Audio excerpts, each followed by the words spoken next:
வணக்கம். நேர்பட பேசு நிகழ்ச்சியில் உங்களை சந்திப்பதில் மகிழ்ச்சி. உச்சநீதிமன்றம் உத்தரவிட்டதன்படி தமிழகத்திற்கு தண்ணீர் திறந்துவிட முடியாது என்று கர்நாடக அரசு நேற்றைக்கு திட்டவட்டமாக அறிவித்திருக்கிறது.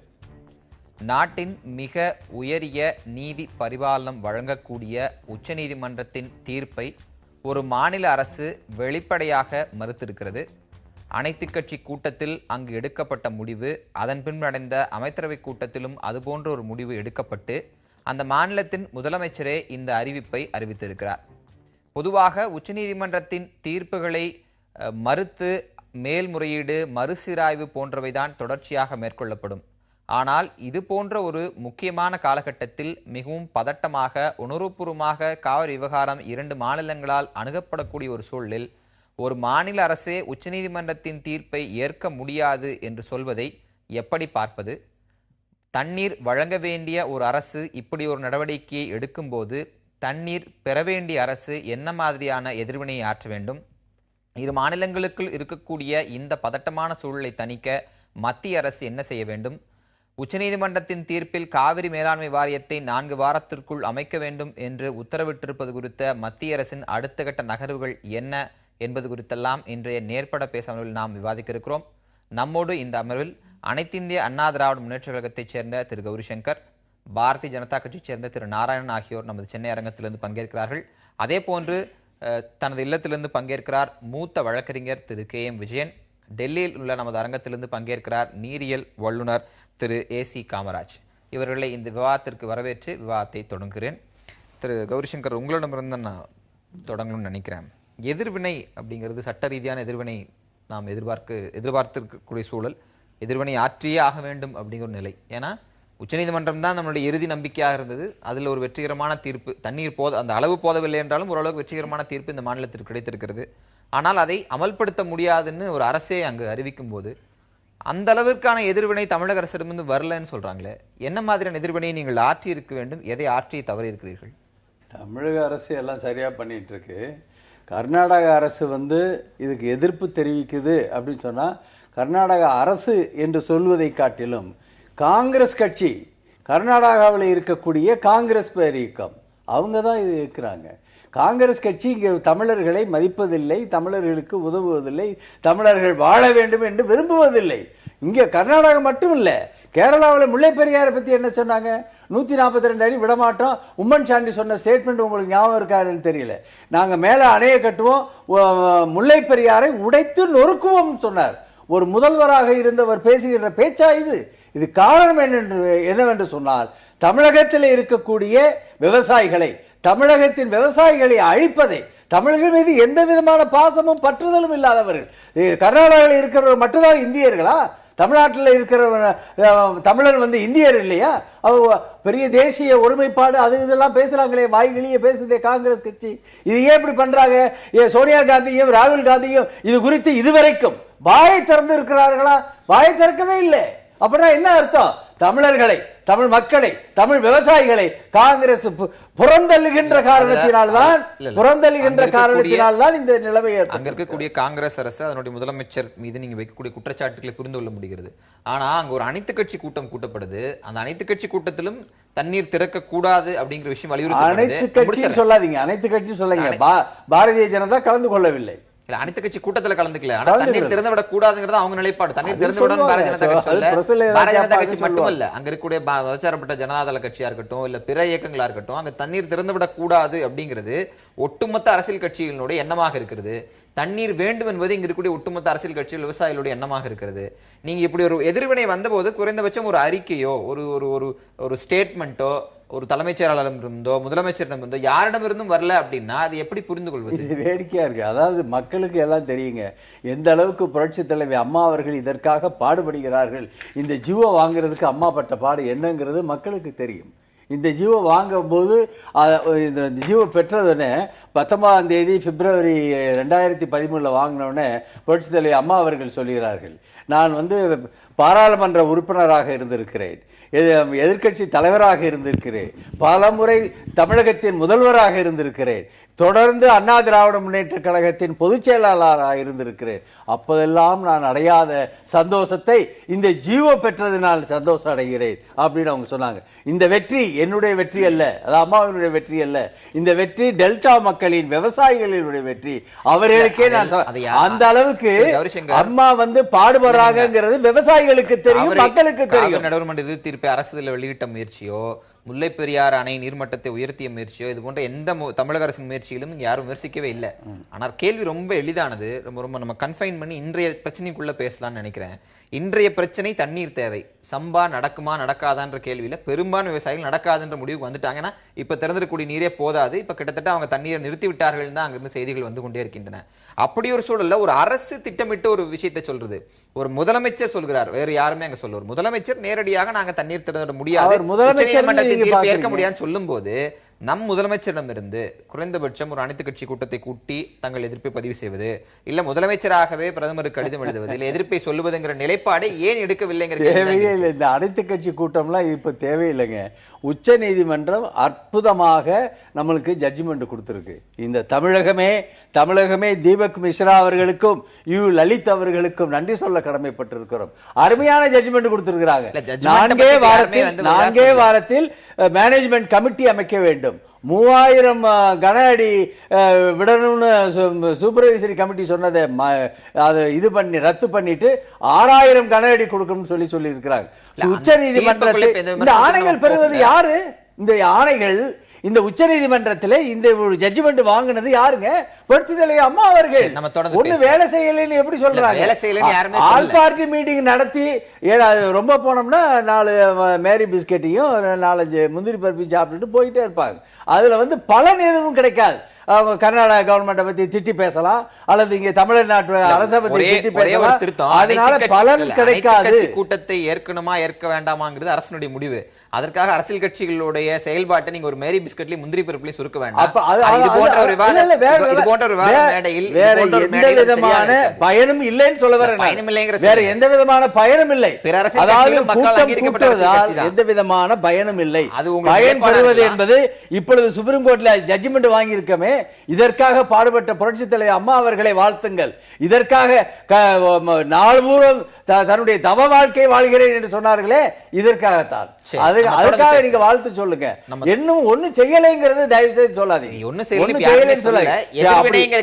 அவர்கள் கடுமையா உழைத்த காரணத்தினால்தான் இன்று 3000 கன அடி 6000 ஆயிருக்கிறது.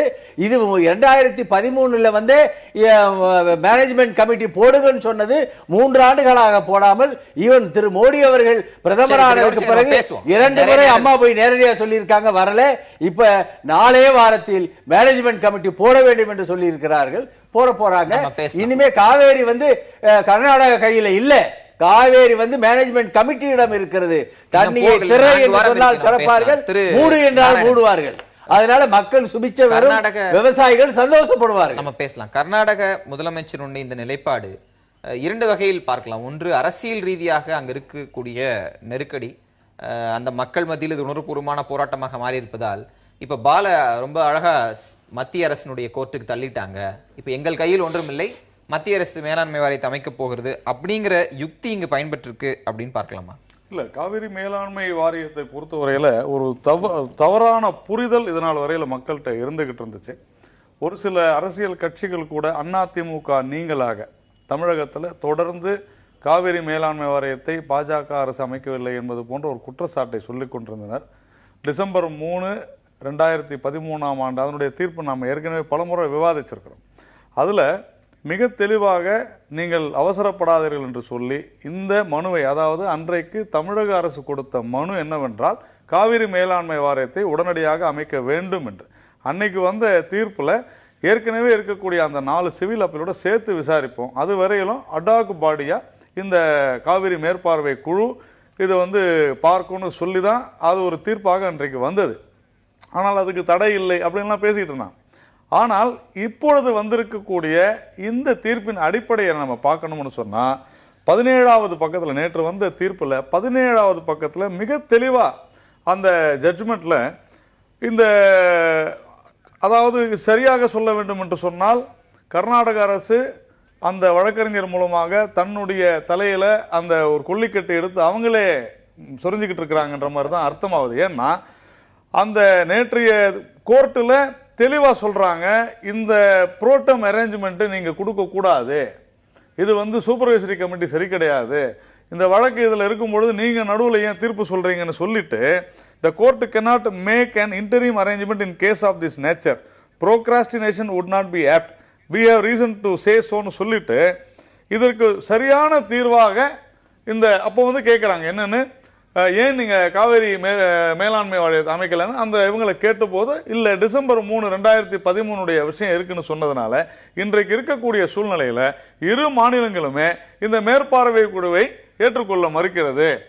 நாங்க இடைக்காலமாக இவ்வளவு அனுப்பணும் இவ்வளவு கொடுக்கணும்னு சொல்றதை விட இதுக்கு நிரந்தர தீர்வாக நீங்க மேலாண்மை வாரியத்தை அமைத்து விடுங்கள்னு சொல்லி இருக்குது.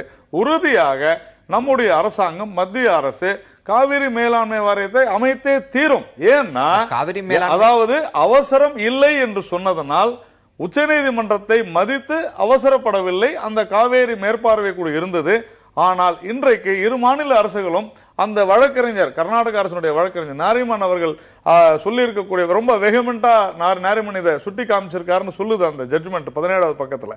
அதனால இனி இந்த காவேரி மேற்பார்வை குழுவை நம்ம இது பண்ணிட்டு அதுக்கு பதிலாக காவிரி மேலாண்மை வாரியத்தை 4 வாரத்துக்குள் அமைக்கணும் உச்சநீதிமன்றம் சொல்லி இருப்பதால் அதை மத்திய அரசு அமல்படுத்தும் நம்புறோம். ஆனா கேள்வி, ஒரு தீர்ப்பு வழங்கப்படுகிறது, அதே ஒரு மாநில அரசு மறுக்கும் போது இங்க எப்படி நம்ம தமிழக அரசிடமிருந்து குறைந்தபட்சம் ஒரு அறிக்கையோ மற்ற எதிர்வினைகளையோ எதிர்பார்க்கிறோமோ அது போன்று மத்திய அரசிடமிருந்து இதுவரை எந்த எதிர்வினையும் வராதற்கு என்ன காரணம்? இல்ல அதாவது தமிழக அரசு இதுல என்னை பொறுத்தவரையில எதிர்வினை அப்படிங்கிற விஷயத்தை செய்யாது இருப்பது சரியான விஷயமாகத்தான் நான் கருதுகிறேன். ஏனென்று சொன்னால் ஏற்கனவே இப்ப கர்நாடகத்தில் பார்த்தோம், அந்த தீர்ப்புக்கு எதிரான அந்த எதிர்வினைகளால் ஆன பல பிரச்சனைகளை நாம் சந்தித்தோம். அது போன்ற ஒரு நிலைமை தமிழகத்தில் எழ வேண்டாம். ஏனென்று சொன்னால் நியாயம் நீதி அனைத்துமே நம் பக்கம் இருக்கிற காரணத்தினால உறுதியாக இதற்கு ஒரு இறுதி தீர்வு வந்து விட்டது. இந்த நேரத்தில் இன்னும் அதை இன்ஸ்டிகேட் பண்ணி அதை ப்ரொவோக் பண்ணி இங்க அதுக்கான ஒரு ஐயோ அங்க பிரச்சனை ஆகுதெல்லாம் சொல்லாத இந்த அரசாங்கம் தமிழக அரசு அமைதியாக இருப்பதும் சரிதான். அதே போல உச்சநீதிமன்றம் சொல்லியிருப்பது போல ஏற்கனவே பிரதமர் நரேந்திர தாமோதர் மோடி அவர்கள் ஒரு வாரத்திற்கு முன்பாக மிக சரியாக சொல்லி இருக்கிறார். சட்டம் என்ன சொல்கிறதோ அதுபடி செய்யும். நம்ம அமைதியா இருக்கலாம், அதை இன்ஸ்டிகேட் பண்ண வேண்டாம், ப்ரொவோக் பண்ண வேண்டாம்னு சொல்ல எல்லா நியாயமான ஆர்குமெண்ட்ஸையும் ஏத்துக்க முடியுது. ஆனா கேள்வி, நாளைக்கு தண்ணி கிடைக்கலன்னா பயிர் வைக்க முடியாது, இந்த சம்பாவை ஏற்கனவே இழந்துட்டோம், இப்ப இருக்கிறதுல குறைந்தபட்சம் இன்னொரு ஒரு மாசத்துக்குள்ள முடிச்சாதான் முடியும், இல்லைன்னா கூட பத்தாது அப்படிங்கிற பிரச்சனைகள் எல்லாம் தீவிரமாக இருக்கும்போது இன்னும் தீவிரமாக அரசுகள் செயல்பட வேண்டும் தப்பு இல்லையா? இது நீதிமன்றத்தில் ஒரு நிமிஷம் 3 நாளைக்குள்ள எனி அப்ஜெக்ஷன்ஸ் நீங்க சொல்லணும்னு சொல்லிருக்கிறாங்க. சோ அதனால உறுதியா நாளையோட 3 நாள் ஆகுது, இல்ல நாளை மறுநாள், நேற்று இன்று நாளை அப்படின்னா 3 நாள் நாளைக்கு தான். அதனால கண்டிப்பாக இந்த அப்ஜெக்ஷன்ஸ் அவங்க பண்ணணும். அப்படி இல்லைன்னா உறுதியாக உச்சநீதிமன்றம் கர்நாடக அரசை கண்டிக்கும். இது தமிழக மக்களுக்கு எதிரான, இந்தியாவில் இருக்கக்கூடிய ஒரு மாநிலத்துக்கு எதிரான செயல் அந்த அரசு செய்யக்கூடாது. கட்சிகள் என்ன வேணாலும் பேசிட்டு போட்டு அது வேற, ஆனால் ஒரு அரசு அது போல செய்யக்கூடாது என்று உச்சநீதிமன்றம் கண்டிக்கும், மத்திய அரசும் கண்டிப்பாக கண்டிக்கும். முதல்வர் முதல்வர் நான் சிறப்பு சட்டசபையை கூட்டி ஒரு தீர்மானம் போடுவேன் அப்படிங்கிறார். நான் வர்றதுக்கு முன்னாடி ஒரு மூத்த வழக்கறிஞரை நான் இது செய்ய முடியுமான்னு கேட்டேன். அவர் எந்த தீர்மானம் போடுறாரு, இங்க மட்டும் இல்ல சட்டசபையில் மட்டும் இல்ல பாராளுமன்றத்தில் தீர்மானம் போட்டாலும் உச்சநீதிமன்றத்தினுடைய தீர்ப்பை மாற்ற முடியாது, யாராலையும் மாற்ற முடியாது, சட்டசபையிலும் மாற்ற முடியாது, பாராளுமன்றத்திலும் மாற்ற முடியாது. திரு விஜயன் நாம் இந்த விவாதத்துக்கு அழைத்திருக்கிறோம், அவரிடம் பேசலாம். திரு விஜயன், இது போன்ற உச்சநீதிமன்ற தீர்ப்புகளை மாநில அரசுகள் எதிர்ப்பது ஏற்க முடியாது அப்படின்னு சொல்வதற்கு ஏற்கனவே பல இன்ஸ்டன்சஸ், பல சான்றுகள், பல நிகழ்வுகளை நாம் பார்த்திருக்கிறோம். ஆனால் இந்த விவகாரம் சற்று வேறுபட்டதாக இருக்கிறது அப்படின்னு சொல்றாங்க. உங்கள் பார்வையில் அப்படி வேறுபட்டதாக இருக்கிறதா? இந்த சூழ்நிலையில் உச்சநீதிமன்றத்தின் முன் அடுத்து இருக்கக்கூடிய சட்ட வாய்ப்புகள் என்ன? கர்நாடக அரசு மறுப்பது என்ன மாதிரியான எதிர்வினையை உச்சநீதிமன்றத்தில் உண்டாக்கும் நினைக்கிறீங்க? இந்த பிரச்சனையை பொறுத்த வரைக்கும் 2 விஷயங்களை முன்னாடி இந்த பிரச்சனையை அலசறதுக்கு முன்னாடி நான் சொல்லிடுறேன். இந்த பிரச்சனையில் ஆரம்பத்திலிருந்தே சட்டப்படி தான் தமிழக அரசு செயல்பட்டிருக்கிறது. சட்டப்படி அப்படின்னாக்க ஒரு 2 மாநிலங்களுக்கு இடையே இன்டர்ஸ்டேட் வாட்டர் டிஸ்பியூட் வந்துச்சுன்னா 6வது பிரிவின் படி முதல்ல அது ஒரு ட்ரைபியூனல் கிட்ட போய் தான் அதை தீர்த்துக்கணும். ட்ரைபியூனலில் போய் இறுதி தீர்ப்பு 2007ஆம் ஆண்டு வந்துருச்சு. ஆனால் அந்த தீர்ப்பு எப்போ ஃபைனல் ஆகும்னா அதை கெஜெட்டில் பதிவு பண்ணும்போது தான் ஃபைனல் ஆகும். 2007 போட்ட ட்ரைபியூனல் தீர்ப்பை 2013 கெஜெட்டில் வெளியிட்டாங்க. இதுவரைக்கும் நடந்தது எல்லாமே சட்டப்படி தமிழக அரசு செய்தது தான். நீங்கள் ஒரு கேள்வி அப்போலேருந்து கேட்டுக்கிட்டே இருக்கீங்க, இது இதுக்கு எதிர்வினை ஆற்றுறது அப்படின்னா, ஒருத்தன் ரவுடித்தனமாக நடந்துக்கிட்டால் இன்னொருத்தங்க பதிலுக்கு ரவுடித்தனமாக நடந்துக்க வேண்டிய அவசியம் இல்லை. இதே சுப்ரீம் கோர்ட்டில் மேட்டர் இருக்கிறதுனால இந்த கோர்ட்டினுடைய உத்தரவுகளை மீறுறாங்க ஓப்பனா அப்படின்னு சொல்லலாம். 2வது விஷயம் என்ன அப்படின்னாக்க, புதிய திருத்தப்பட்ட 12வது ஏ செக்ஷன் படி உச்சநீதிமன்றம் நேரடியாக இந்த தாவால தலையிட முடியாது.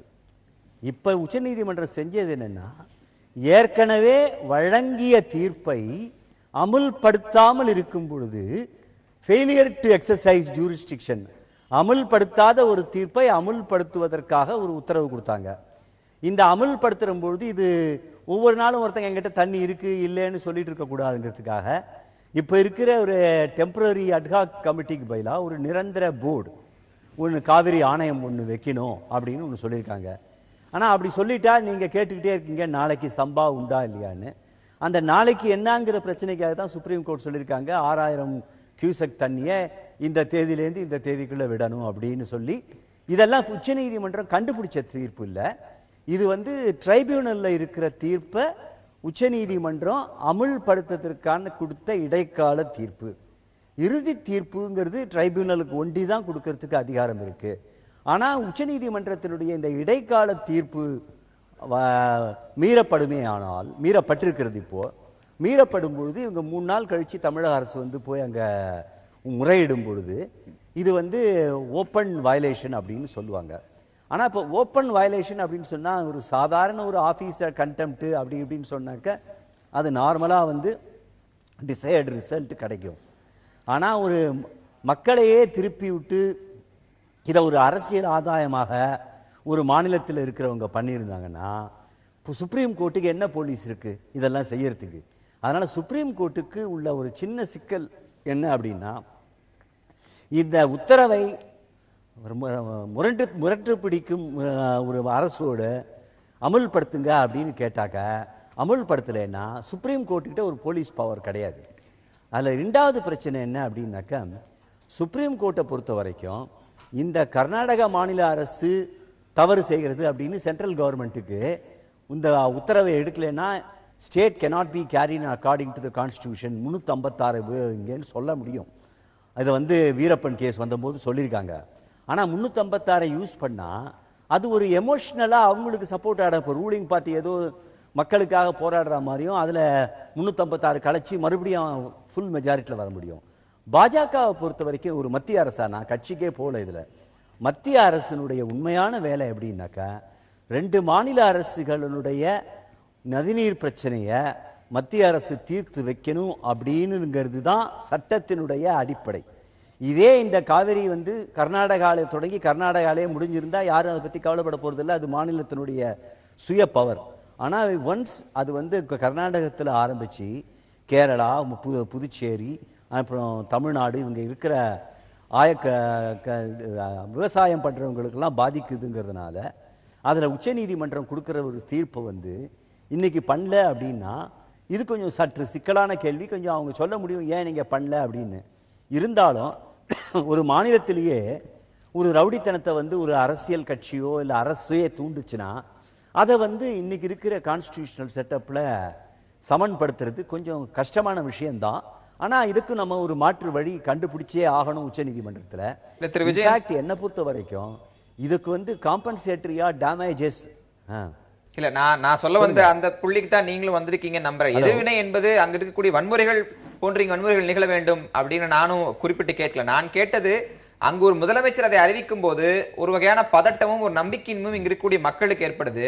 அப்ப அது அரசியல் ரீதியாக நமது பிரதிநிதிகள் ஒரு வாக்குறுதியாக அல்லது நாம் தமிழக அரசு இதை வந்து மென்ஷன் பண்ணும் சுப்ரீம் கோர்ட்ல இல்ல நீதிமன்ற அவமதிப்பு வழக்கு செல்வோம் என்பது போன்ற அறிக்கைகளையோ அல்லது நம்பிக்கை தரும் வார்த்தைகளோ இங்க இருக்கக்கூடிய அரசியல் அமைப்புகள் தரணும், அதுல குறிப்பாக ஆளும் அரசு தரணுங்கிறதுனால அந்த எதிர்வினைங்கிறத நான் மத்திய அரசு மாநில அரசிடம் கேட்டேன். இல்லைங்க, அதுல என்ன பிரச்சனை அப்படின்னாக்க அறிக்கை விடுறதுனால பிரச்சனை சால்வ் ஆகும்னா அறிக்கையை பத்தி நமக்கு பிரச்சனை இல்லை. உச்ச நீதிமன்றத்து தீர்ப்பையே ஒருத்தன் மதிக்காத போது விரோதமான பாராட்டுகின்ற அண்டை மாநிலத்தினுடைய அறிக்கையை யாராவது ஒருத்தன் சட்டம் பண்ண போறான்? தமிழக மக்கள் என்ன ஃபீல் பண்ணுவாங்கிறது இப்ப எல்லாம் முக்கியம். கர்நாடக அரசு இதெல்லாம் உணர்ந்து தமிழக சட்டமன்றத்தை கூட்டி எல்லா எதிர்க்கட்சிகளையும் கூட்டி ஒரு அறிக்கையை தயாரித்து அந்த அறிக்கையை பிரதமருக்கும் கர்நாடக அரசுக்கும் அனுப்பி வச்சா அந்த அறிக்கையை யாராவது அமல்படுத்துவாங்க நீங்க நினைக்கிறீங்களா? என்னுடைய அபிப்பிராயம் அந்த அறிக்கையை யாரும் சீந்த கூட மாட்டாங்க. அதனால அறிக்கையை விடுறதெல்லாம் வந்து சில அரசியல் விஷயங்களுக்கு உதவும். இப்ப இந்த பிரச்சனையே தமிழக அரசு கரெக்டா உச்ச நீதிமன்றத்தில் தான் தொடங்கி நீதிமன்றங்கள்ல தொடங்கி இருக்கு. முதல்ல காவிரி வாட்டர் ட்ரிபியூனல், அப்புறம் காவிரி மேலாண்மை குழு, தென் இப்போ ஒரு பர்மனன்ட் போர்டு, அதுக்கப்புறம் இதெல்லாம் அமுல்படுத்தலேங்கிறதுனால உச்ச நீதிமன்றம் அமுல்படுத்துங்க, இடைக்காலமா 6000 கியூசெக் கொடுங்கன்னு சொல்லியிருக்காங்க. இப்படி இந்த எல்லாமே நீதிமன்றத்தினுடைய வாசலை தான் தமிழக அரசு அதிகபட்சம் தட்டி கொண்டிருக்க முடியும். தமிழக அரசும் பதிலுக்கு அறிக்கையோ அல்லது அசம்பிளியில ஒரு ரெசல்யூஷன் போடுறது ஒரு பெரிய கஷ்டம் இல்லை, நாளை கூட்டினா எல்லாரும் வந்துருவாங்க. ஆனா அந்த ரெசல்யூஷனை யார் மதிப்பா? பிரச்சனை என்னன்னா நம்ம ரெசல்யூஷனை நாம மதிப்போம், பட் எவன் மதிக்கணுமோ அவன் மதிக்க மாட்டான், அவன் கண்டுக்கவே மாட்டான் இதை பத்தி. அதனால அவன் உச்ச நீதிமன்ற தீர்ப்பையே கண்டுக்காதவன் தமிழக அரசு இது அறிக்கையோ அதனால அது பண்ண மாட்டாங்க. அது ஒரு வேஸ்ட் எக்ஸசைஸ் பண்றது வந்து ஒரு சும்மா ஒரு people are சாலிடேட்டிங் பண்றாங்கன்றதுக்காக ஒரு ரிசம்பிளன்ஸ் தான் அது. நம்ம தொடர்ந்து பேசலாம். திரு காமராஜ் ஒரு நீரியல் வல்லுநர், டெல்டா பகுதிகளில் பல ஆண்டுகள் ஆய்வு செய்த ஒரு நபர் அப்படிங்கிற அடிப்படையில் இன்றைக்கு இருக்கக்கூடிய இந்த நீரின் அளவு என்பது போதுமானதாக இருக்காது அப்படின்னு தொடர்ச்சியாக சொல்கிறார்கள். இப்போ நமக்கு 6000 கியூசெக்ஸ் சொல்லப்பட்டது, இப்போ 3000 வந்துட்டு இருக்கு, இப்போ அதை விட குறைவாக வந்துட்டு இருக்குலாம் சொல்லும் போது இந்த வருட சம்பா என்பது சாத்தியமாகும் நினைக்கிறீங்களா? சம்பா சாத்தியமாகுமான்றது இந்த சூழ்நிலை சொல்ல முடியாதுங்க. இன்னைக்கு 6000 கனஅடி கொடுக்குறாங்க, கொடுக்கலைங்கிற ஒரு பிரச்சனை இருக்குதுங்க. ஆனால் நமக்கு மழை வர்றது நேரம் இனிமேல் தான் மழை வரக்கூடிய மழை இருக்கும். அதனால் வந்த பிறகு தண்ணி வந்து சில நேரத்தில் பார்த்தீங்கன்னா முன்னெல்லாம் தண்ணி வந்து வெள்ளமாக போய் கடலுக்கு போயிருக்குது, அப்படி ஒரு சூழ்நிலை வந்து கூட போயிருக்குது. ஆனால் நாம் இப்போ என்ன செய்யணும்னு கேட்டிங்கன்னா இன்றைக்கி இருக்க தண்ணியை பகிர்ந்துக்கணும். காவேரியில் வர்ற தண்ணி 2 பேருக்கும் பொது 2 பேருக்கும் சொந்தம். அவளுக்கு 270 டிஎம்சி, நமக்கு 192 டிஎம்சி கொடுக்கணும்னு சொல்லியிருக்காங்க. அதை அமல்படுத்தணும். அவங்க அதை அமல்படுத்தாதனால தான் சுப்ரீம் கோர்ட் நம்ம போக வேண்டிய நிர்பந்தம் வந்தது. சுப்ரீம் கோர்ட் போய் கொடுக்க சொல்லியிருக்காங்க, அவங்க கொடுக்க முடியாதுன்னு சொல்கிறாங்க. ஆனால் இன்னொன்று நீங்கள் புரிஞ்சுக்கணும், கொடுக்க முடியாதுன்னு சொன்னால் இது அதனுடைய அவங்க விளைவு வந்து ரொம்ப அதிகமாக இருக்கும், ரொம்ப பாதிக்கப்படுவாங்க. அதனால் அவங்க என்ன செய்கிறாங்கன்னு கேட்டால் போனோட 3000 கனஅடி கொடுன்னு சொல்லும் போதே நாங்கள் 3000 கனஅடி கொடுக்க மாட்டோம் அப்படின்னு சொன்னாங்க. சொல்லிட்டு என்ன பண்ணாலும் 3000 கனஅடி கொடுத்தாங்க. அதையும் நாம் புரிஞ்சுக்கணும். இப்போ 6000 கனஅடி கொடுக்க சொல்லியிருக்காங்க, சுப்ரீம் கோர்ட் நியாயமாக கொடுத்துருக்க சொல்லியிருக்காங்க. கொடுக்க சொல்றதை கொடுக்க மாட்டேன்னு சொல்கிறாங்க, வெளியே சொல்கிறாங்க. ஆனால் என்ன செய்கிறாங்கன்றது ஒரு நாள் 2 நாள் தெரியும், கொடுத்தாங்களா கொடுக்குறாங்க. அப்படி கொடுக்கலன்னு சொன்னால் அதனுடைய பாதிப்பு வந்து அவங்களுக்கு ரொம்ப பாதிப்பாகும். சுப்ரீம் கோர்ட் சொல்லும்போது கேட்டு தான் ஆகணும். ஏன்னா இது முன்ன ஒரு இடம் நடந்திருக்குது. ஒரு சில வருஷத்துக்கு முன்னால் கர்நாடகத்திலேயே சுப்ரீம் கோர்ட் சொன்ன தீர்ப்பு கேட்காதனால கண்டெம்ட் ஆஃப் கோர்ட் போட்டு சீஃப் செக்ரட்டரி உள்ள 1 மாதம் ஜெயிலில் இருந்தார். அது நடந்திருக்குது. அப்படி வரும்போது சுப்ரீம் கோர்ட் சொல்றது கேட்டு தான் ஆகணும், கேட்காம இருக்க முடியாது. அவர் என்ன சொல்றாரு முதலமைச்சர், நாங்கள் சுப்ரீம் கோர்ட் தீர்ப்பு கேட்க மாட்டோம், ராஜினாமா பண்ணிடுவோம் அப்படின்னு சொல்றது வெளியே சொல்றாங்க. ராஜினாமா பண்றது என்ன, மக்களுடைய ஆதரவு கிடைக்கின்றதுக்காக பொலிட்டிக்கலாக போறாங்க. அப்படி இல்லை, ஆனால் கட்டாயமாக அவங்க செய்து ஆகணும். அப்படி வரும்போது சென்ட்ரல் கவர்மெண்ட்டு பிரசிடென்ட் ரோல் கொண்டு வரணும், அமல்படுத்தணும். அவங்களுக்கு தான் பிரச்சனை வருன்ற மாதிரி ஒரு பிரச்சனை தன்னுடைய பிரச்சனை இன்னொருத்து கொண்டு போகிறாங்க. ஆனால் எப்படின்னு கேட்டிங்கன்னா இப்போ 6000 கோடி 3000 கோடி சுப்ரீம் கோர்ட் சொல்கிறது நல்லது தான். ஆனால் இதெல்லாம் தீர்வாக இருக்கவே முடியாதுங்க. இந்த காவிரி பிரச்சனைக்கு தீர்வுன்னு நீங்கள் எதிர்பார்க்கணும்னு சொன்னால் தண்ணி கொடுக்கணும்னு சொன்னால் 2 தீர்வு தான் இருக்குங்க. ஒன்று டெம்பரரி, இன்னொன்று பெர்மனன்ட். ஒன்று டெம்பரரி தீர்வுனாக்க சுருக்கமாக சொல்லப்போனால் தண்ணியை பகிர்ந்துக்கிறது அன்றாடம் தண்ணியை பகிர்ந்துக்கணும். ஒரு மாதத்துக்கு கணக்கிட்டு பார்த்தீங்கன்னா ஒரு மாதம் வரை சும்மா இருந்துட்டு ஒரு மாதம் கழிச்சு தண்ணி கொடுக்கும் போது அவனும் தரமாட்டேங்கிறான், நம்மளும் போகிறோம், அப்புறம் கோர்ட்டுக்கு போகிறோம். தேவையே கிடையாது. அன்றாட தண்ணி கொடுக்கணும். நீங்கள் மேலாண்மை அமைச்சாலும் கூட, மேலாண்மை காவேரி மேலாண்மை அமைச்சாலுமே அன்றாட தண்ணியை நீங்கள் பகிர்ந்துக்கணும். இன்றைக்கி எவ்வளோ தண்ணி வருதோ அங்கே நீர் வர்றது தெரியும் நமக்கு. அதே தண்ணி அடுத்த நாள் கொடுத்தாகணும். அந்த தண்ணி வந்து நம்ம காவேரிட்டு நம்ம மேட்டூர்கிட்ட வந்து ரியலைஸ் ஆகணும். அந்த கணக்கு பண்ணி பண்ணுறதுல ஒரு சிரமமே கிடையாது. அதை அவங்க செஞ்சாங்கன்னா அன்றாடம் தண்ணி கொடுக்க முடியும். இல்லைன்னா ஒரு மாதம் கழிச்சு எங்களுக்கு மழையே இல்லையே, குடிக்க தண்ணியே இல்லையே, எங்களுக்கு விவசாய தண்ணி இல்லைன்னு சொல்கிறதுக்கு அது வாய்ப்பு கொடுக்குறோம். அந்த வாய்ப்பு கொடுக்கக்கூடாது. ஒன்று இது டெம்பரரி தான். அது கூட ஏன்னா இது வந்து இதனால் நமக்கு ஒரு பிரச்சனை தீர்ந்துடாது. நம்முடைய சாகுபடி டெல்டா பிரதேசத்தில் எல்லா சாகுபடியும் நல்லா வந்துடும் சொல்ல முடியாது. தண்ணி பிரச்சனை, தண்ணி அதிகமாக தேவைப்படுது. நம்ம வர்றது தண்ணி குறைச்சலாக தான் வருது. மொத்தத்துலேயும் நம்ம குறைஞ்சிக்கிட்டே போகுது. அப்போ இதுக்கு பெர்மனன்ட் தீர்வு. பெர்மனன்ட் தீர்வுன்னு சொன்னாக்க தமிழ்நாட்டில் மட்டும் ஒரு கணக்கு இருக்குது. 177 டிஎம்சி கடலுக்கு போகுதுன்னு கணக்கு வச்சுருக்காங்க வருஷம். வருடம் சராசரியாக 177 டிஎம்சி கடலுக்கு போகுது. நம்ம கேட்குறது இப்போ என்னென்னா 30, 40, 40 டிஎம்ஸ்லாம் சண்டை பிடிச்சிக்கிட்டு இருக்கோம். அதே மாதிரி கர்நாடகத்தில் எடுத்துக்கிட்டிங்கனாக்க 2000 டிஎம்சி கடலுக்கு போகுது. கொஞ்சம் நஞ்சம் இல்லை. நம்ம கேட்குறது, நம்ம கொடுக்குற 192 டிஎம்சி, அங்கே போகிறதோ 2000 டிஎம்சி கடலுக்கு போகுது. வருஷம் போகுது. அதை ஏற்றுக்கிறாங்க அவங்க. அப்போ அது எடுக்கிறதுக்கு அவங்க வழி தெரியல. அதுக்கு தான் நாங்கள் நவீன நீர்வழிச்சாலையில் கொடுத்துருக்கோம். அவங்க அதை ஏற்றுக்கிட்டு இருக்காங்க. நவீன நீர்வழிச்சாலை எடுத்துக்கிட்டாங்கன்னா 2000 டிஎம்சியில் எடுத்து ஒரு 400-500 டிஎம்சி அவங்களுக்கு கிடைக்கும். போதுமான தண்ணி அவங்களுக்கு கிடைக்கும். தண்ணி பிரச்சனை மூணு சண்டை பிடிக்க வேண்டிய அவசியமே கிடையாது. இந்த பக்கத்தில் கொடுக்குற கொஞ்சம் ஓரளவு கொடுத்துக்கிட்டுருக்கான். அதே மாதிரி நம்ம நீர்வழிச்சாலை எடுத்துக்கிட்ட நவீன நீர்வழிச்சாலை எடுத்துக்கிட்டோம்னா 177 டிஎம்சி போது சொல்கிறோம் பாருங்க. அதில் ஏராளமான தண்ணி எடுக்க முடியும். இது மட்டும் இல்லை, நம்ம நவீன நீர்வழிச்சாலை ஏன் எடுக்க சொல்கிறோம்னா எப்போ தண்ணி வந்தாலும் நம்ம எடுத்துக்கொள்ளலாம், அது தேய்க்கலாம். அதோட ஆந்திராவில் என்ன செய்கிறாங்க, ஆந்திராவில் எடுத்து கூப்பிட்டு பேசிக்கிட்டு இருக்காங்க. முதலமைச்சர் கூப்பிட்டு பேசுனாங்க சமீபத்தில். அவங்க ஆந்திராவில் எடுத்துக்கிறேன்னு சொல்கிறாங்க. எடுத்துக்கிட்டாங்கன்னா கோதாவரி ஒரு ஆற்றில் மட்டும் எவ்வளோ தண்ணி போகுது தெரியுங்களா? வருஷம் 3000 டிஎம்சி. நாம் சண்டை பிடிக்கிறது 30-40 டீம்ஸ் தான் தண்ணி சண்டை பிடிச்சிக்கிட்டு இருக்கோம். வருடம் 3000 டிஎம்சி கடலுக்கு போகுது. அந்த தண்ணியில் ஒரு பகுதி பாதி எடுத்தா போதுங்க. ஆந்திரா, தெலுங்கானா, தமிழ்நாடு 3 ஸ்டேட்டுக்குமே தண்ணி பிரச்சனை. காமராஜ், நீர்வழிச்சாலை போக்குவரத்து இதுக்கான தீர்வு அப்படின்னு செய்ய முடியும். ஆனா முன்வைக்கிறீங்க, ஒரு நீரில் வல்லுநராக நீங்க திட்டத்தை முன்வைப்பதை ஏற்றுக்கொள்கிறோம். ஆனா நீர்வழிச்சாலை இதுக்கு தீர்வு ஆகாதுன்னு மற்றொரு தரப்புல விவாதம் இருக்கு. அதை பற்றி நம்ம பேசுவோம். ஒரு இடைவேளை எடுத்துக்கலாம். இடைவேளைக்கு பிறகு பேசலாம். விஜயன், சிறப்பு சட்டமன்ற கூட்டத்தை கூட்ட போகிறோம், இந்த விவகாரத்துல வந்து தீர்மானம் நிறைவேற்றுவோம் அப்படின்னு கர்நாடக அரசு சொல்லியிருக்கும் போது இந்த செய்தியை கேட்கக்கூடிய சாதாரண மக்களுக்கு ஒரு கேள்வி எழுவதற்கான வாய்ப்பு இருக்கு. எங்களை போன்றவர்கள் கூட எழுகின்றன. Who is powerful? யாருக்கு அதிகாரம் அதிகம் உள்ளது? ஜுடிஷியரிக்கா இல்ல லெஜிஸ்லேச்சருக்கா? சட்டசபைக்கா அல்லது உச்சநீதிமன்றத்திற்கான? பல உதாரணமான வழக்குகளை கடந்த காலங்களில் எடுத்து பார்த்தா சட்டமன்றத்தின் பல உத்தரவுகளை, சபாநாயகர்கள் போட்ட பல உத்தரவுகளை உச்சநீதிமன்றங்கள் ரத்து செய்திருக்கின்றன. இந்த தருணத்தில் இந்த விஷயத்தை எப்படி புரிந்து கொள்வது? யாருக்கு அதிகாரம் இருக்கிறது? சிறப்பு சட்டமன்ற கூட்டம் எல்லாம் எந்த அளவுக்கு தாக்கத்தை ஏற்படுத்தும்?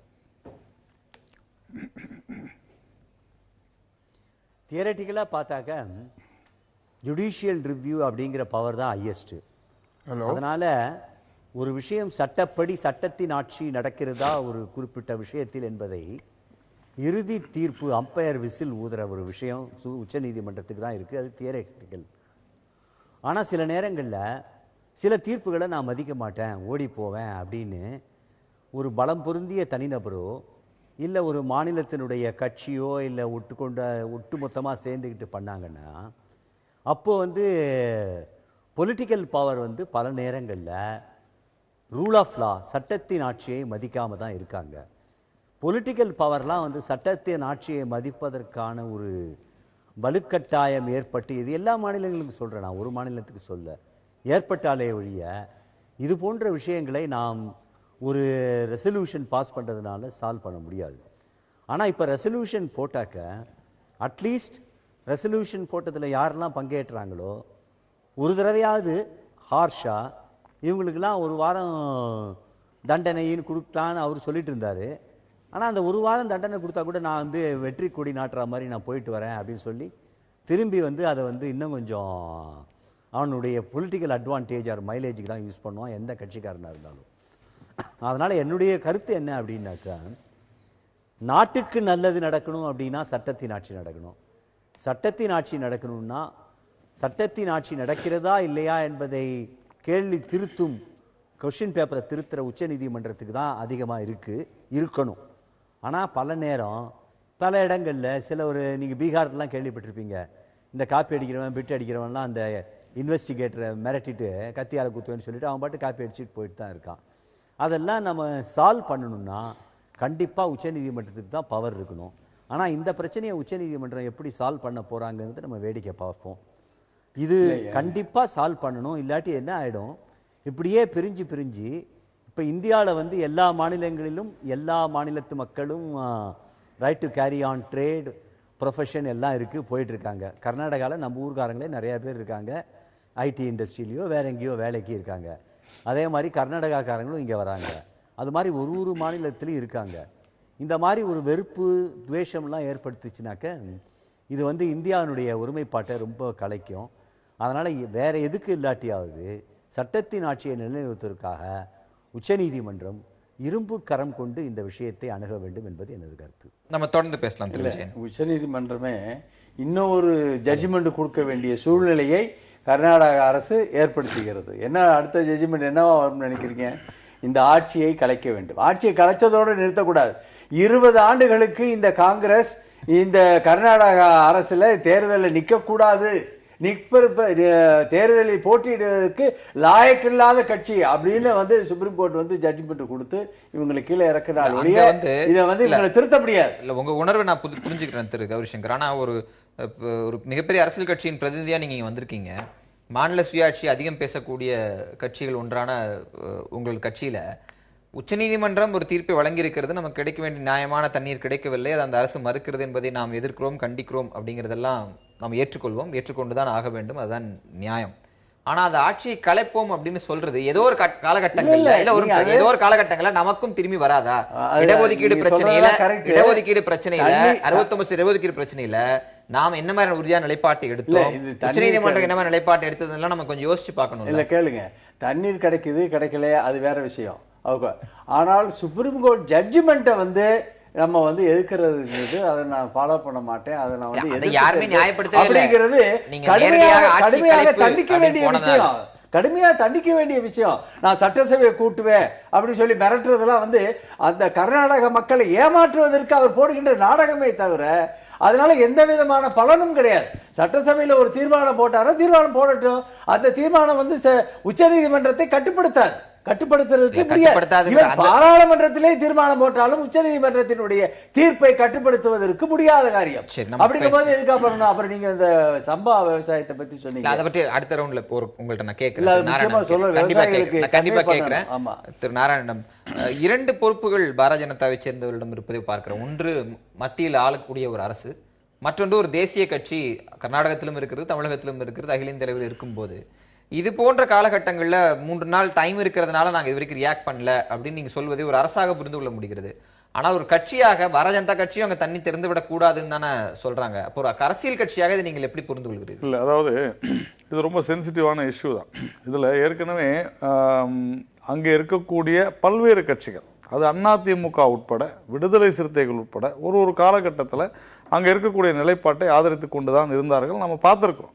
அதை நான் தவறுன்னு நான் சொல்லலை, ஏன்னா அங்கே இருக்கக்கூடிய மாநில உணர்வுகளை அவர்கள் பிரதிபலித்தார்கள். ஆனால் இது ஒரு ரோப்பில் நடக்கிற மாதிரியான ஒரு விஷயம். ஆனால் ஒரு தீர்ப்பு என்று வரும் பொழுது ஒரு தேசிய கட்சியாக பாரதிய ஜனதா கட்சி எந்த நிலைப்பாட்டை எடுக்கும் என்று சொன்னால், சட்டம் என்ன சொல்கிறதோ, உச்சநீதிமன்றம் என்ன சொல்கிறதோ அதைத்தான் எடுக்கும். அப்படிப்பட்ட ஒரு கட்சி தான் எங்களுடைய கட்சி என்பதில் எந்த விதமான ஒரு மாற்று கருத்தும் இல்லை. ஆனால் மரியாதைக்குரிய மூத்த வழக்கறிஞர் விஜயன் அவர்கள் ஒரு விஷயம் சொன்னார். இது வந்து சட்டத்திற்கெல்லாம் அப்பாற்பட்டு மத்திய அரசாங்கம் பேசணும்னு சொன்னாங்க. ஆனால் ஒரு பர்மனன்ட் சொல்யூஷன் அப்படிங்கிற ஒரு விஷயத்தை கண்டிப்பாக பார்க்கணும். அவர் விஜயன் அவர்கள் மிக தெளிவாக சொன்னார். இது வந்து இந்த மாதிரி தான் இருக்கும், தொடர்ந்து இப்படி சொல்லுவாங்க, அப்புறம் மறுபடியும் ப்ராப்ளம். இதுக்கு ஒரு நிரந்தர தீர்வாக நாங்கள் கர்நாடகத்தில் ஆட்சியில் இருந்தபோது என்னதான் இப்போ நீங்க கேட்ட விஷயம் பிஜேபி இந்த மாதிரி செஞ்சதுன்னு சொன்னா ஒரு முக்கியமான தீர்வை கொடுத்தோம். அங்கே ஹேமாவதி நேத்ராவதி என்கின்ற 2 நதிகளை மேற்கு நோக்கி அரபிக்கடலிலே சென்று கொண்டிருந்த வீணாகி கொண்டிருந்த அந்த நதிகளை இணைத்து அதை கிழக்கு பக்கம் திருப்பி ஒரு 8 கிலோமீட்டருக்கு டனல், நம்ம மெட்ரோ ட்ரெயின் போடுற டனல் மாதிரி செஞ்சு அதை கிழக்கு பக்கம் திருப்பக்கூடிய ஒரு மிகப்பெரிய திட்டத்தை, டீடைல்டு ப்ராஜெக்ட் ரிப்போர்ட் இன்னைக்கு கூட நீங்க வெப்சைட்ல போனா இருக்குது. அதை சுப்ரீம் கோர்ட்டும் கிளியர் பண்ணிடுச்சு. அதாவது அதுக்கு உண்டான அந்த சுற்றுப்புற சூழல் அந்த கிளியரன்ஸ் தான் வாங்கியாச்சு. அதே போல மத்திய அரசாங்கமும் அனுமதி கொடுத்துருச்சு. அதை செயலாக்கம் செய்ய வேண்டியது அங்க இருக்கக்கூடிய மாநில அரசு. அதை செஞ்சுட்டா காவிரி மேலாண்மை வாரியம் கூட தேவையில்லை. நண்பர் காமராஜ் அவர்கள் அதை வச்சுதான் அந்த 2000 டிஎம்சி சொல்லியிருப்பார் நான் நினைக்கிறேன். ஏன் சொல்றேன்னா, ஒரு நிரந்தர தீர்வு ஒரு குடிமகனாக மாநில உணர்வுகளும் பாதிக்கப்படக்கூடாது, எந்த மாநிலத்துக்கும் பாதிப்பு இருக்கக்கூடாதுன்ற பட்சத்துல நாங்க தெளிவா அந்த விஷயத்தை செஞ்சோம். எங்களுடைய தேசிய தலைமையுடைய அறிவுறுத்தலின்படிதான் அன்றைக்கு அந்த அரசு டீடைல்டு ப்ராஜெக்ட் ரிப்போர்ட் செஞ்சது. உங்களுடைய திட்டத்தை நீங்க முன்வைக்கிறதே நேரத்துல உரிமை வடிநில பகுதியில் இருக்கக்கூடிய அதுல மாற்று கருத்தே இல்லை. உரிமை எந்த வகையிலும் குறையக்கூடாது இல்ல சார், அதுல மாற்று கருத்தே கிடையாது. தமிழகத்திற்குத்தான் அதிக உரிமை என்பது உலகளவில் ஏற்றுக்கொள்ள காவிரி மேலாண் வாரியம் அமைக்க வேண்டும்ங்கிறதுல திரு நாராயணன் உறுதியா இருக்காருன்னு இல்ல இல்ல சட்டங்க. நான் உறுதியா இருக்கிறேன், உறுதியாக அமைத்தே தீர வேண்டும். உச்ச நீதிமன்றம் அவசரப்படாதீர்கள் என்று சொன்ன காரணத்தினால் மட்டும்தான் இந்த பாஜக அரசு அமைக்கவில்லை. நான் மறுபடியும் சொல்றேன், டிசம்பர் 3, 2013 சொன்னதுனாலதான் அமைக்கல. இப்போ இருக்கக்கூடிய மாநில பாரதிய ஜனதா கட்சி அந்த மாநில உணர்வுகளுக்கு செயல்படுகிறது அப்படின்னு சொன்னதே புரிந்து கொள்ள முடியாது. அரசு யதார்த்தம் அதுதான். ஆனால் திரு எடியூரப்பா செய்தியாளர்களை வந்து சந்திக்கும் போது, அனைத்து கட்சி கூட்டத்துக்கு சற்று முன்பாக சந்திக்கும் போது தண்ணீர் ஒரு சொட்டு கூட கொடுக்க முடியாதுன்னு சொல்றாரு. ஆனால் அனைத்து கட்சி கூட்டத்தை பாரதிய ஜனதா கட்சி புறக்கணிக்கிறது.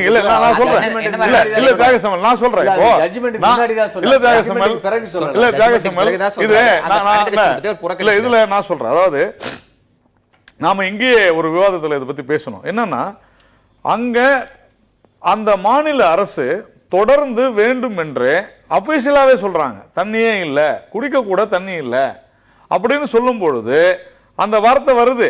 ஆனால் உண்மையிலேயே அங்க இருக்கக்கூடிய நிலை என்ன, அங்க எந்த மாதிரியான விஷயம் இருக்குதுன்னு சொல்லியிருந்தா இந்த மாதிரி பிரச்சனை வந்திருக்காது. இதை அரசியலாக்குவது காங்கிரஸ் கட்சி.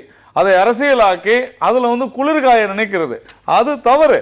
ஆனாலும் தேசிய நலன் என்று கருதினால் பாரதிய ஜனதா கட்சி, நம்முடைய பாரத பிரதமர் நரேந்திர தாமோதர் தாஸ் மோடி தலைமையிலான பாஜக அரசு எது நியாயமோ, எது சட்ட ரீதியாக தீர்ப்போ அதை மட்டும் தான் செய்யும். நியாயமான காரணம் இருக்குன்னா எடியூரப்பா தண்ணி திறந்து விடலாம் சொல்லிருக்கலாம். இல்லங்க, அதுதான் விஷயம். அவர் ஏன் தண்ணி திறந்து விட மாட்டேன், ஏன் தண்ணி இல்ல, தண்ணியே இல்லன்றாங்க, மிஸ்லீட் பண்றாங்க. ஒரு அரசாங்கம் கொடுக்கக்கூடிய புள்ளி விவரங்கள் அடிப்படையில் தான் அவர் பேசுறாரு.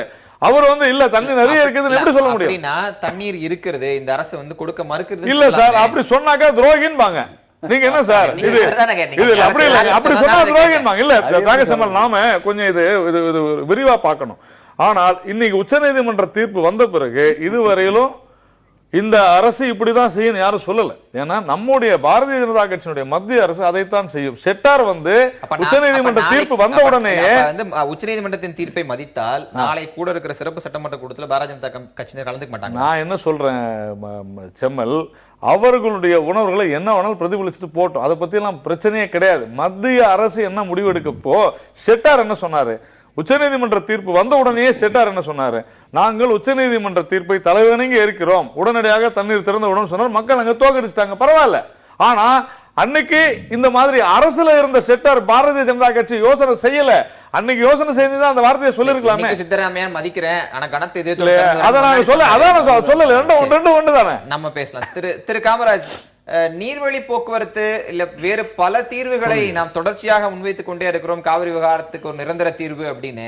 ஆனா ரொம்ப கவனமா இந்த இடத்துல நான் கேட்க விரும்பக்கூடிய கேள்வி, இது போன்ற தீர்வுகள் நமக்கான நியாயமான உரிமை, அதாவது தமிழகத்திற்கான நியாயமான காவிரி உரிமையிலிருந்து, அதற்கான போராட்டத்தில் இருந்த சட்ட போராட்டமோ இல்ல வேறு எந்த வகையான போராட்டத்திலிருந்து திசை திருப்பும் ஒரு செயல் அப்படின்னு ஏன் பார்க்க கூடாது? அதாவதுங்க, திசை திருப்பில்லை. இப்போ நீங்கள் வந்து காவேரியில் என்ன தண்ணி வேணுமோ அது உரிமையோடு வாங்குறது மாற்றுக்கிறதே கிடையாது, யாருக்கும் கிடையாது, எங்களுக்கும் கிடையாது. நீங்கள் வாங்குங்க, ஆனால் சண்டை போட்டுக்கிட்டே அது இருப்போம், இன்னும் சண்டை கூடிக்கிட்டே தான் இருக்கும். இப்போ என்ன சொல்கிறாங்க, அசம்பிளியில் நாங்கள் வந்து தீர்மானம் நிறைவேற்ற போகிறோன்றாங்க. இப்போ யாருக்கு அதிகாரம்னாக்க ஆட்டோமேட்டிக்காக சுப்ரீம் கோர்ட்டுக்கு தான், அதில் ஒன்றும் மாற்று கருத்தே இல்லை. இது எப்படின்னு கேட்டிங்கன்னா, முன்ன ஒரு 136 142 பெரியாரில் டேம் தண்ணியை உயர்த்தணும்னு சொல்லும்போது அவங்க அசம்பிளியில் ஒரு கூட்டத்தை கூட்டு இது முடியாதுன்னு தீர்மானம் நிறைவேற்றினாங்க. ஆனால் சுப்ரீம் கோர்ட்டில் அது செல்லாதுன்னு சொல்லிட்டாங்க. அது மாதிரி இவங்க என்ன தீர்மானம் நிறைவேற்றினாலும் செல்லாது. ஆனால் நம்ம சண்டை போட்டுக்கிட்டு வாங்க வேண்டியது நமக்கு தான் உரிமை. காவேரியில் எப்படின்னு கேட்டிங்கன்னா, ரைப்பேரியன் ரைட்டு நமக்கு தான் உரிமை, அதில் வந்து மாற்றுக்கிறது கிடையாது. தண்ணி ஆயிரக்கணக்கான வருஷமாக நம்ம உபயோகிச்சுட்டு வந்தவங்க, இப்போ 100 வருஷத்துக்குள்ள தான் அவங்க அணை கட்டிருக்காங்க. அதனால் நமக்கு தான் உரிமை, அதில் ஒன்றும் மாற்றுக்கிறது கிடையாது. நீங்கள் வாங்குங்க, சண்டை போடுங்க, சண்டை போட்டு வாங்க, அவங்க நியாயமாக தீர்ப்பை ஏற்றுக்கணும், ஏற்று கொடுக்கணும். அதில் ஒன்றும் மாற்றுக்கிறதுலாம் கிடையாது. திசை திருப்பில் நான் உண்மை ஃபேக்ட் என்ன சொல்கிறேன், 2000 கரண்டி அங்கே போயிருக்குன்னு சொல்லிக்கிட்டு இருக்கோம். அங்கே சீதாராமன் என்னை கூப்பிட்டு பேசுகிறாரு, அதே மாதிரி மந்திரிகள் கூப்பிட்டு பேசுகிறாங்க. அந்த தண்ணி அவங்க எடுக்க தெரியாது, ஏன்னா நீர்வீழ்ச்சியால் தான் எடுத்து கொடுக்க முடியும், மற்றபடி அதை எடுக்க முடியாது. ஏன்னா நீண்டதொரு கொண்டு வரனா நீர்வீழ்ச்சியால் எடுக்கிறனால என்னை கூப்பிட்டு பேசுகிறாங்க. அதே நேரத்தில் மத்திய அரசு சொல்கிறத நதிநீர் இணைப்பு அவங்க ஏற்றுக்கிற மாதிரி இல்லை, உள்ளே கூட அலோவ் பண்ணல, அதான் ஆய்வு செய்யக்கூட அலோவ் பண்ணல. அது மாதிரி அவங்க சொன்னாங்க, அது அலோவ் பண்ண மாட்டேன்ட்டாங்க. அதே மாதிரி கேரளாவில் எடுத்துக்கிட்டிங்கன்னா அவங்க முடியவே முடியாது சொல்கிறாங்க, நதி இணைப்பா முடியாது. ஆனால் என்ன கூப்பிட்டு பேசுகிறாங்க, ஏன்னா அங்கே 2400 டிஎம்சி போகுது. அதே மாதிரி ஆந்திராவில் நதி இணைப்புனா முடியவே முடியாதுங்கிறாங்க, என்ன கூப்பிட்டு பேசுகிறாங்க. இல்ல இங்கதான் முக்கியமான கேள்வி. என் கேள்விக்கான பதிலோட இறுதி கருத்தை நீங்க சொல்லலாம் நினைக்கிறேன். இறுதி கருத்து கேட்க நேரத்தில் இருக்கேன். நீங்க இந்தியாவின் மற்ற நதிகள், மற்ற நதிநீர் தாவாக்களை எல்லாம் நம்ம எடுத்து அலசி பார்க்கும்போது அவை அனைத்துமே கூடுதல் நீரை எப்படி பங்கிட்டுக் கொள்வது, சர்ப்ளஸ் வாட்டரை எப்படி பங்கிட்டுக் கொள்வதில் தான் பெரும்பான்மையாக விவாதங்கள் நடக்கின்றன. காவிரியில் மட்டும்தான் வறட்சி நதியாக இருக்கிறது. இரு மாநிலங்களுக்கும் போதாத அளவு தண்ணீர் தான் இயற்கையாகவே உற்பத்தி ஆகுதுங்கும் போது நீர்வழிச்சாலை போன்ற திட்டங்கள் சுமூக தீர்வை எட்டும்னு எப்படி நம்புவது? அது மேலும் சிக்கலை உண்டாக்காதா? உங்களுடைய இறுதி கருத்தோட இந்த பதிலையும் பதிவு பண்ணுங்க. இதில் முக்கியமாக நீங்கள் நினைச்சு புரிஞ்சுக்கிறது, நீர்வழிச்சாலையில் வெள்ள நீர் தான் எடுக்கிறோம், எப்போ வெள்ளம் வருதோ அதுதான் எடுக்கிறோம். நான் என்ன சொல்றேன்னா, கோதாவரி ஒரு ஆற்றில் மட்டும் 3000 டிஎம்சி கடலுக்கு போகுது, வருஷம் போகுது. ஆனால் நதிநீர் இணைப்பில் அவங்க செய்ய முடியாது, 75% டிபெண்டபிலிட்டி இருக்குது. அது டெக்னிக்கலாக அவங்க அதுக்கு போடுறதா இருந்தால் அந்த அணை கட்டுறதுக்கான இடம் கிடையாது. அது மாதிரி பார்க்கும்போது அவங்களால செய்ய முடியல. ஆனால் எங்கள் திட்டத்தில் அந்த 3000 டிஎம்சியில் வேணுங்கிற அளவுக்கு எடுத்துக்க முடியும், 1500 டிஎம்சி எடுத்துக்க முடியும். அப்படி வரும்போது நமக்கு எங்கன்னா நம்ம காவேரியில் மேட்டூரில் வந்து இந்த தண்ணி கிடைக்கும், ஆந்திராவில் நமக்கு மேட்டூர்லேருந்து தண்ணி கிடைக்கும் போது நமக்கு ஏராளமாக தமிழ்நாடு பூரா தண்ணி கிடைக்கும். இங்கே கன்னியாகுமரி வரல தண்ணி கிடைக்கும் போது நீங்கள் வாங்க, அதாவது காவேரி தண்ணியை வாங்க வேணான்னு சொல்லலாம், அது உரிமையோடு வாங்கிக்கோங்க. இங்கே தண்ணி வந்தால் ஏன் வேணான்னு சொல்லணும், அதையும் எடுத்துக்கலாமே, தாராளமாக எடுத்துக்கலாமேன்றது என்னோட கருத்து. அது ஏராளமாக தண்ணி இருக்கிறனால அதில் பங்கிடுறது பிரச்சனையே கிடையாது. ஒன்று புரிஞ்சுக்கணும். அதாவது நீர்வழிச்சாலை வரும்போது அவர் ஒருத்தர் சொன்ன மாதிரி we'll get water without begging anybody, யாரும் கெஞ்சி கேட்டு தண்ணி கொடுன்னு கேட்க வேண்டாம். வெள்ளமா போகும்போது அவங்க இங்க கொடுத்து விடுவாங்க, திருப்பி விடுவாங்க. வெள்ளமா போறது திருப்பி விடுறாங்க, வெள்ளமா போறது திருப்பி விடுறாங்க. அவங்க லாபம் என்னன்னா வெள்ள சேதம் குறையுது. போதிய நேரம் இல்ல. திரு விஜயன், நாளைய தினம் லீகல் கோர்ஸ் ஆஃப் ஆக்ஷன், சட்ட நடவடிக்கைகள் எப்படி இந்த விவகாரத்தில் செல்லும்? உங்களுடைய இறுதி கருத்து என்ன? உச்சநீதிமன்றம் வந்து இந்த மாதிரி ஒரு ஆக்ஷனை பார்த்து சற்று கோபப்படலாம். ஆனால் உச்சநீதிமன்றம் என்ன மாதிரி ஒரு முடிவு எடுக்கும் அப்படிங்கிறது பொறுத்திருந்து பார்த்தா தான் அங்கே அன்றைக்கி முடிவு ஆகும்போது தான் தெரியும். கோபப்படுறது ஒன்று, அதுக்கு நிரந்தர தீர்வு அளிக்கிறது இன்னொன்று. நிச்சயமாக உச்சநீதிமன்றத்துக்கு இந்த மாதிரி ஒரு பிளாட்டண்ட்டாக ஒரு ரூல் ஆஃப் லாவை வயலேட் பண்ணுற மாதிரி ஒரு மாநில கட்சியோ மாநில ஆட்சியோ நடந்து கொண்டால் அது அதனுடைய உணர்வுகளை மிகவும் பாதிக்கும். ஆனால் என்ன செய்யும் அப்படிங்கிறத என்னால் இன்றைக்கி சொல்ல முடியாது. ஏன்னா உச்சநீதிமன்றத்தில் நாளன்னைக்கு வரும்பொழுது தான் அந்த வழக்கினுடைய இறுதி தீர்ப்பு என்னவா இருக்குங்கிறத நம்ம யோசிக்க முடியும். சரி, அது உங்கள் இறுதி கருத்துக்கு உங்கள் கருத்துக்கு நன்றி திரு கௌரி சங்கர். இல்லை, இந்த ஜியோ படிங்க. ஜூன் மாதம் 10 டிஎம்சி, ஜூலை 34, ஆகஸ்ட் 50, செப்டம்பர் 40, மொத்தம் 134 டிஎம்சி நம்மளுக்கு தமிழகத்துக்கு கிடைக்கணும். இப்போ ஆஸ் ஆன் டுடே அணையினுடைய நீர்மட்டம், மேட்டூரில் உள்ள நீர்மட்டம் வந்து 86 அடி இருக்குது. 86 அடின்னு சொன்னால் 48 டிஎம்சி. ஏன்னா நீங்கள் வந்து சம்பா விவசாயம் பண்ண முடியாமல் விவசாயிகள் போயிடுவாங்களோன்னு சொல்லி நீங்கள் வருத்தப்பட்டீங்களே, அதுக்காக நான் சொல்கிறேன். நான் இப்போ 48 டிஎம்சி வந்து இப்போ இருப்பு இருக்குது நம்ம கையில். மொத்தம் ஒரு 50 டிஎம்சியாவது குறையாமல் இருக்கணும். இப்போ நார்த் ஈஸ்ட் மான்சூன் வேறு வருது. இப்போ இந்த மேனேஜ்மெண்ட் கமிட்டி வேறு நம்ம போட போகிறோம். அதில் வர வேண்டியது 134 டிஎம்சியில் நம்மளுக்கு மிச்சம் கொடுக்க வேண்டியது ஒரு 95 டிஎம்சி நம்மளுக்கு அவங்க கொடுக்க வேண்டிய இதில் இருக்காங்க. ஸோ அதனால் சம்பா விவசாயத்திற்கு எந்த பாதிப்பும் வராது அப்படிங்கிறத சொல்கிறேன். நம்ம கையிருப்பில் ஒரு 50 டிஎம்சி இருக்குது, இந்த மேனேஜ்மெண்ட் கமிட்டி போடுறதுனால வருது. அப்புறம் நார்த் ஈஸ்ட் மான்சூன் மழை வர்றதுனால சம்பா விவசாயத்துக்கு எந்த நீங்க பாதிப்பு வராது. 3 வாய்ப்புகள் சொல்றீங்க, அதுல ஒன்று கண்ணுக்கு முன் இருக்கக்கூடிய வாய்ப்பு, மற்ற ரெண்டுமே நிகழக்கூடிய வாய்ப்பு தான் இருக்கு. ஆமா, அது நிகழும் என்று நம்பலாம். நார்த் ஈஸ்ட் மான்சூன் ஃபெயிலியர் ஆகாது அப்படிங்கிற நம்பிக்கை. அக்டோபர் 18 தான் அது தெரியும். அப்புறம் மேனேஜ்மெண்ட் கமிட்டி போட்ட உடனே நம்மளுக்கு கிடைக்க வேண்டிய ரேஷியோ படி கிடைக்க வேண்டிய தண்ணீர் நம்மளுக்கு கிடைக்கும். அதனால சம்பா விவசாயிகள், டெல்டா விவசாயிகள் கவலைப்படாம சம்பா விவசாயத்தை ஆரம்பிக்கலாம். அக்டோபர் 18 வடகிழக்கு பருவமழை தொடங்கி ஆகணும். ஆமா, 4 வாரத்துல மேலாண்மை வாரியம் அமைக்கப்படணும், அதுல தண்ணீரும் திறந்து விடப்படணுங்கிற 2 நம்பிக்கைகள் இருக்குன்னு சொல்றீங்க. அதை புரிந்து கொள்ள முடியுது. திருநாராயணன், உங்களுடைய இறுதி கருத்து. தமிழகமும் கர்நாடகமும் கண்டிப்பாக நாளைய மறுதினம் அல்லது நாளை அந்த அப்ஜெக்ஷனை சொல்லதான் போறாங்க. ஐயா விஜயன் அவர்கள் சொன்னது போல உச்சநீதிமன்றம் என்ன மாதிரியான முடிவெடுக்க போறது பொறுத்திருந்தான் பார்க்க வேண்டும். ஆனால் பாரதிய ஜனதா கட்சியினுடைய அரசை பொறுத்தவரையில இந்த நாட்டினுடைய உச்சநீதிமன்றம் மிக தெளிவாக சில விஷயங்களை சொல்லியிருக்கிறது. அதை உறுதியாக பின்பற்றும். கர்நாடகத்தில் இருக்கக்கூடிய காங்கிரஸ் கட்சியினருக்கு, அந்த அரசுக்கு நேற்றைய முன்தினம் சோனியா அவர்களுடன் சித்தராமையா பேசியதாக பத்திரிகையிலே செய்திகள் வந்துள்ளன. சோனியா உறுதியாக தண்ணீரை திறந்துவிட வேண்டும் என்றுதான் சொல்லியிருக்க வேண்டும். ஏனென்று சொன்னால் அங்க மாநில உணர்வுகள் அவங்க பேசியிருந்தா கூட ஒரு தேசிய தலைவராக அந்த விஷயத்தை அவர் செய்திருக்க வேண்டும். ஒருவேளை அப்படி சொல்லி இவர் செய்யாதிருந்தால் இந்நேரம் அவர் கட்சியிலிருந்து தூக்கி அடிக்கப்பட்டிருக்க வேண்டும். ஆக சோனியா தான் மிக தெளிவாக சித்தராமையாவிடம் இந்த காவேரி தண்ணீரை திறந்துவிட வேண்டாம் என்று சொல்லியிருக்கார் என்று தெளிவாக தெரிகிறது. இல்லன்னா இந்நேரம் சித்தராமையா போயிருப்பாரு. சோனியா அவரிடம் பேசியும் கூட உண்மையை பேசாதிருக்க முடியாது. அதே சமயம் இந்த 3 நாள் கெடு முடிந்து இதுல மத்திய அரசும் கர்நாடக அரசும் மத்திய அரசு அதான் சொன்ன உச்சநீதிமன்றத்தினுடைய வழிகாட்டுதலின்படி அதன் உத்தரவுப்படி நடக்கும். உச்சநீதிமன்றம் கடுமையான விளைவுகளை கர்நாடகம் சந்திக்கும் என்று சொன்னால் அதை செயல்படுத்த வேண்டியது மத்திய அரசினுடைய கடமை. உறுதியாக அதை செயல்படுத்தும். தமிழகத்துல காங்கிரஸ் கிடையாது, அதனால காங்கிரஸ்ல அவங்க எந்த விதமான. மீண்டும் ஒரு நேர்பட பேசவர்கள் சந்திக்கலாம்.